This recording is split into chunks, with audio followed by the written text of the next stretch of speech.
এই ভিডিও টিউটোরিয়ালে আমি কিভাবে ডেফিনেশন লিস্ট তৈরি করতে হয় সেটা দেখাবো। তো ডেফিনেশন লিস্ট তৈরি করার জন্য আমাদেরকে অর্ডার লিস্ট এবং আনঅর্ডার লিস্টের মতো ডিএল ট্যাগ ব্যবহার করতে হয়, অর্থাৎ ডেফিনেশন লিস্ট। ওকে, এই ডেফিনেশন লিস্টের মধ্যে দুইটা আরো নতুন ট্যাগ ব্যবহার করতে হয়। একটা হচ্ছে ডেফিনেশন টার্ম, অপরটি হচ্ছে ডেফিনেশন ডেসক্রিপশন। এখন ডেফিনেশন টার্ম এবং ডেফিনেশন ডেসক্রিপশন সেটা একটু আপনাদেরকে বুঝিয়ে বলি। আমরা ধরুন কোন একটি ওয়ার্ড নিলাম, ধরুন যে কোনো একজনের নাম বা যে কোনো একটি বস্তুর নাম নিলাম, ধরেন এটাকে বলা হয় ডেফিনেশন টার্ম। আর এই ওয়ার্ডটি সম্পর্কে আমি কিছু এক্সপ্লেইন করব, অর্থাৎ কিছু ডেসক্রাইব করব, সেটা হচ্ছে ডেফিনেশন ডেসক্রিপশন। ওকে, তাহলে এটা হচ্ছে ডেফিনেশন টার্ম আর এটি হচ্ছে ডেফিনেশন ডেসক্রিপশন। যখন আমরা ডেফিনেশন লিস্ট তৈরি করব তখন ঠিক এরকম করে ডেফিনেশন লিস্টগুলো দেখানো হয়। ঠিক আছে, একইভাবে যদি আমি একটি রাইস ওয়ার্ড নিই, তাহলে রাইস সম্পর্কে আমি বললাম যে রাইস ইজ হোয়াইট, অর্থাৎ আমি ওই ওয়ার্ডটি সম্পর্কে কিছু এক্সপ্লেইন করলাম, কিছু ডেসক্রিপশন দিলাম। হ্যাঁ, এটি হচ্ছে ডেফিনেশন লিস্ট। এখন আমরা নোটপ্যাডে করে দেখি সেটা কিভাবে করা যায়। ওকে, আচ্ছা, ডেফিনেশন লিস্ট তৈরি করার জন্য আমরা জানি ডেফিনেশন লিস্ট ডিএল ট্যাগ ব্যবহার করতে হয়। Okay, DL opening tag, DL closing tag.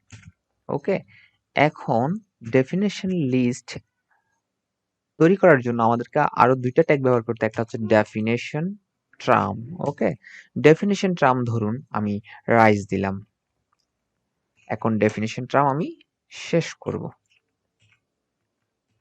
Okay, এখন এই ডেফিনেশন ট্রামের আমি একটা ডেসক্রিপশন দিব, অর্থাৎ ডেফিনেশন ডেসক্রিপশন দিব।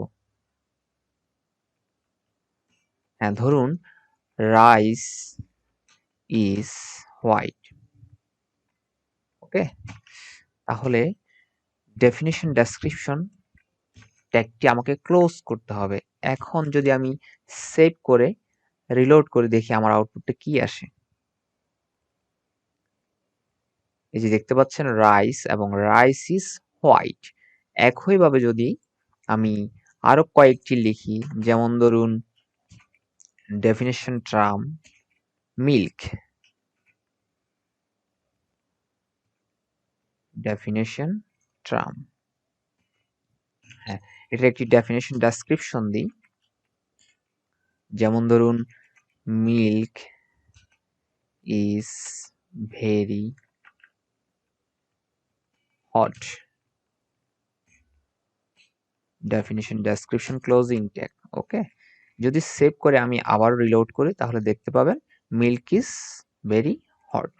আচ্ছা, এই যে আমাদের এটি হচ্ছে ডেফিনেশন ডেসক্রিপশন। আচ্ছা, এখানে আমরা আরেকটি কাজ করতে পারি, সেটা হচ্ছে এখানে আমরা প্যারাগ্রাফ ট্যাগের মাধ্যমে বলে দিতে পারি যে এটা একটা ডেফিনেশন লিস্ট। ওকে, এটা একটু বলে দিই, দিস ইজ ডেফিনিশন লিস্ট।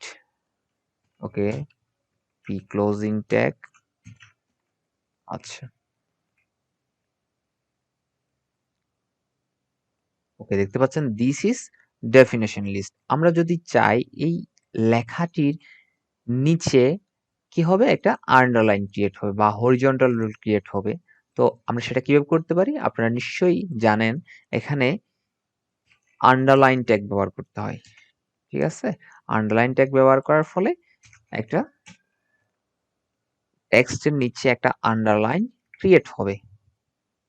দেখি আমরা সেটা, হ্যাঁ, দেখতে পাচ্ছেন দিস ইজ ডেফিনেশন লিস্ট, তাহলে এটার নিচে একটা আন্ডারলাইন ক্রিয়েট হলো। এখন যদি চাই আমি এটাকে কালার করব। ওকে, তো কালার করার জন্য আপনারা জানেন যে আমরা স্টাইল অ্যাট্রিবিউটের সাহায্যে